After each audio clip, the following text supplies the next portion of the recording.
अमरकोटे विशाल Hindu rally शांति श्रृंखला समापन। नवरंगपुर जिला अमरकोट ब्लॉक सदर महकुमा काली मंदिर निकटर अपराह्न 2 घंटारू हिंदू विशाल रैली बाहरी राज्य राजपथ उपरे दे विभिन्न हिंदू सुरक्षा नारा दे मां पेंट्राणी मंदिर निकटरे पहुंची। सेठारे हिंदू सुरक्षा समिति ओआरएसएस संघ कर्मकर्ता कोरापुट कलाहांडी नवरंगपुर जिलार हजार हजार संख्यार श्रद्धालु हिंदू आसी सहयोग करथिले।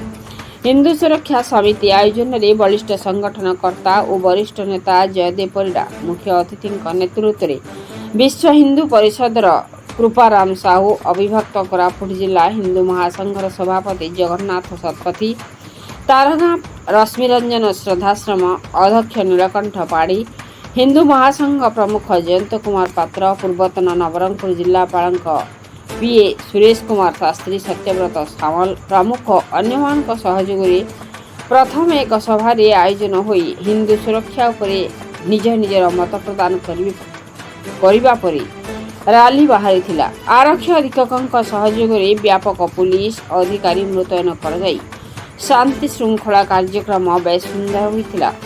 हिंदू मान सुरक्षा पाई विभिन्न दाबी सम्मिलित 2टी दाबीपत्र महामहिमा राष्ट्रपति और मान्यवर राज्यपाल उद्देश्य अमरकोट तहसीलदार प्रदान कर दाबीगुड़िक मध्य हिंदू राष्ट्र घोषणा हो, गोहत्या बंद कर जाऊ, अनुप्रवेशकारी मान भारत बाहर कर जाऊ प्रमुख दाबी रही।